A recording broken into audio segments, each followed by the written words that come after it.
ሞጣ ባለፈው በመሬቱ ጉዳይ በቃ ጠበቃ ቁሜ ነበር አይደለ?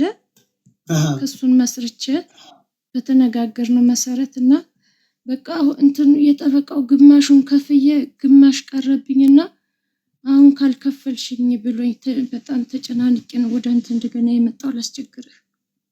ታሪክሽን ንገሪያቸው ምን እንደተፈጠረልሽ አዳዲስ ሰው ስለሚኖር ታሪክሽን ተናገሪ። ምን እንደተደረገልሽ እኔ ምን እንዳደረኩልሽ ሰው እዚህ ውስጥ ያለው መልካም ኢትዮጵያዊ አማራውም ሌላውም ምን እንዳደረጉልሽ ምን ችግር እንደረሰብሽ ታሪክሽን ተርትረ ዘግዝቀሽ ተናገሪ። እኔ አልናገርም ራስሽ ተናገሪ።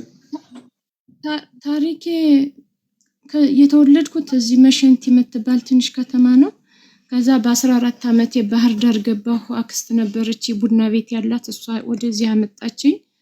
ከዛ ማር ነበር የማታ ትምህርት ብዙም 10ኛ ክፍል ላይ ነው ያቆምኩኝ። አይነ ችግር ስለነበረብኝ ስላለብኝ አሁንም ድረስ የጌታ ችግር ትምህርቴን መግፋት አልቻልኩም። ያው በኢኮኖሚ ጥገኛ ስለሆንኩኝ አንድ በእድሜ ገፋ ያለ ሰውዬ ስራ ላይ ቤት አለ ብሎ ካገባይ በኋላ 2 ልጆችን አስወልዶኝ በቃ 10 ዓመት ሙሉ ጥሎን ጠፋ። ከዛ ማብሬ ሲኖር ምንድነው ኦሮሞ ነው አማራ ነው ትግሬ ነው ንገሪያቸውስ ታሪክሽን በሙሉ ከነዘሩ። በእናቱ አማራ ነው በአባቱ ደግሞ ኦሮሞ ነው እና በቃ 10 ዓመቱ ነው ከአብረን እያለን እየሰከረ ይገባ ነበር። ጭንቅላቴ በጣም መታኝና ወደ አንጎሌ ደም ፈሰሰ። በመታይ በ15 ቀኑ ሽባ ሆንኩኝ። ከዛ ጥቁር አንበሳ በሰው እርዳታ ደረስኩኝ። ጭንቅላቴን ኦፕሬሽን ሆኜ ከዚህና ከዚህ ተቀዶ ደም ወጥቶ የፈሰሰው ደም ተረፍኩኝ። እጅና እግሬም ደህና ሆነ። ግን እንከኑ አሁንም አለ። በዚህኛው በኩል መተኛት አልችልም። እበጣለሁ፣ ውስጡ ያመኛል በጣም። የአይን ችግር በጣም የእይታ ችግር አለብኝ። አሁን እዚህ የሚጻፈውን እንዲህ ካላቀረብኩት በታምር ማየት አልችልም። አይኔም እይታ ስለሌለው በቃ በጣም ችግር ላይ ነው። 2 ልጆችን ይዤ ተቸግሬና ይለሁ። ይሄኛው ልጅ ሀስም አለበት በጣም ይታመምብኛል።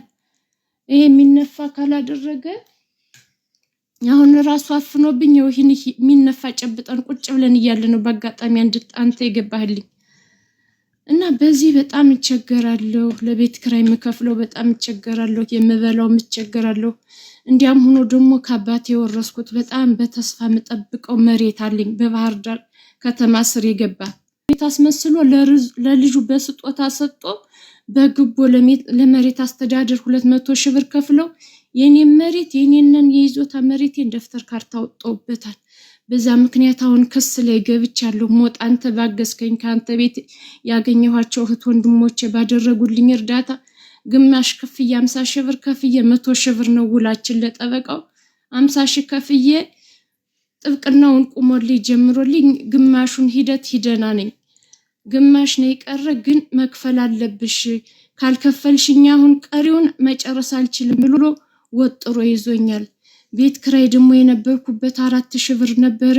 ከዛ ቤት ክራይ ማፈርሰው ነው ብሎ ቤት አከራይ ያስወጥቶኝ በቃ አሁን 6000 ብር ቤት ጠፍቶ የሚከራይ 6000 ብር ገባሁኝ። እምከፍለው አጥቻለሁ። ትናንትና ነው ከዚህ ቤት የገባሁኝ። ይሄ ታያን የባለፈውና የዛሬው ሌላ ነው አይደለም ወጣ እና በዚህ እንግልት ላይ ነው ያለሁኝ። ቤተሰቦች ዘመዶች ወገኖች ከዚህ በፊት ምን አረጋችሁ? በጣም ለእናቴ ብር ላካችሁልኝ። ብር አንተ ለባላክልኝ የገና ከዛም በፊት ሌሎች እህትና ወንድሞች ላኩልኝ። በተለይ ጉዳይ የምትባል እህቴን እዚህ የምትከታተሉ በጣም አመስግኑልኝ። ሌሎችም አንድ ወንድሜ እንደዚሁ ደግሞ የቤት ክራይ ብሎ ላከልኝ።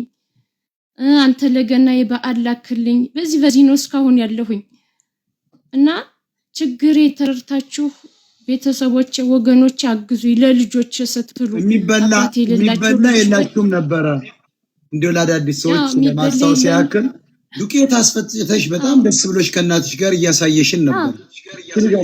አዎ ዱቄት አስፈጭቼ ለእናቴ ለኔ አስፈጭቼ እሷ እናቴ መሸንቲ ነው የቀበሌ ቤት ተከራ የላትም ቤቷ ፈርሶባት እሱን ሁሉ ነው በቃ የቻላቸውን አግዘውኝ። እህታችን የሁሉ ችግር አሁን ምንድን ይመስል ለምንድን ነው አሁን አማራው በኢትዮጵያ ክፍል በሚሊዮኖች እንደዚህ ሆኗል? ምን ይመስልሻል ላንቺ? እስኪ አሁን ችግሩ ምንድን ነው? ደሃ የሆንሽበት የራሴ ይቅርታ ቆይ አልጨረስኩም። የራስሽ ወንድም ያባትሽ ያወረሰሽን ያውም ደብተር እያለው በከተማ ስለገባበት ብዙ ሺህ ካሬ ነው ብሸጩ እኮ አንቺ 20 30 ተሳቢ የሚያወጣ ነው የሚገዛ ነው። ይሄን ቀማሽ ወንድም ያባትሽ ያባቴ ልጅ ያ በውርስ ያገኘሽውን መሬት ወስዶብሻል። እንደውም ግማሹ ሰርቶ ግማሹ ደግሞ ለልጇ አውርሷል። ይሄ ደግሞ እናረጋ ከበደ ቁጭ ብለው ያያዩ ነው። አሁን በጣም የሚያሳዝነው የባህር ዳር መስተዳደር ሁሉ አሁን እየሰማ ነው። ብዙ ጊዜ ቀርበሽ ሰምተዋል። ሂደሽ ስታመለክች ምን አሉ? ጭራሽ አሁን ትላንትና የፍርድ ቤት ቀጠሮ ነበረ። የግልግል ዳኛ ይያችሁኝ ሽማግሌ መሸማገል አለባችሁ ወይ ድንበር ገፋኝ እንዳልኩ ሁሉ እኔ ንብረቴን ነጠቀኝ ቀማኝ ነው ያልኩኝ። በህይወት እንገልሻለን እያሉ እያስፈራሩኝ እየተከታተሉኝ ብዬ በከሰስኩኝ የግልግል ሽማግሌ ወይ እኔ ከባሌ ጋር ተጣልቼ ወይ የልጅ ቀለብ አልቆርጥልኛል እንዳልኩ ሁሉ ወይ ድንበር ገፋኝ እንዳልኩ ሁሉ የግልግል ዳኛ ይይሽ ብለው የሽማግሌ ወረቀት መጥሪያ አንቺ ስጭ ብለው ሰደዱኝ። እድሜያ መጥሪያ አምጣልኝ ከትልቁ ፖርሳ። እንግዲህ ተነጠቅኩኝ ብዬ እያለቀስኩኝ የግልግል ሽማግሌ ማለት ወይ ድንበር ሲገፋ ወይ የዕለታዊ ጊዜያዊ ግጭት ሲሆን ነው። ግን ህይወት የነጠቀኝ እያልኳቸው በግልግል በሽማግሌ ግቡ ብለው ሰደዱ። አሁን አንቺ መስራታችን በጤናሽ ምክንያት ጭንቅላትሽ ውስጥ የኦሮሞ ባልሽ ፈጥቶ ማንም የሴቶች መብት የሞተ ስለሆነ ልጆችም እየሰሙ ነው አባታቸው እየደበደበን እያሉ እነዚህ ልጆች እንግዲህ በዚህ ሁኔታ እያደጉ ነው። አሁን የአማራው ህዝብ በዚያን ያን ትልቅ ህዝብ የነበረ እንደዚህ ወደቃችሁት ምን ሆናችሁ ነው ብላችሁ ታስባላችሁ? መልስ የለሽም። አታውቂውም ለምን እንደወደቅሽ ለምን እንደራለሽ። ለምንድነው ደሃ አማራው ለምንድነው ደሃ የሆነው ብለሽ ታስባለሽ? አማራው ለራሱ መታገል አይችልም፣ አንድ መሆን አይችልም። በቃ ይሄ መሰለኝ እኔ ዕውቀትም ስለሌለኝ ግንዛቤውም ስለእንትኑ ምንም በቃ ያለው ወቅቱን ብንናገርም ችግር ነው። ሞጣዬ በጣም ጥሩ። አንድ ነገር ግን መናገር እፈልጋለሁ ለሁሉም አማራ በዚህ ደረጃ የወደቀው በኢትዮጵያ ውስጥ ያለው አማራ የኛ ህዝባችን በራሱ ችግር ነው።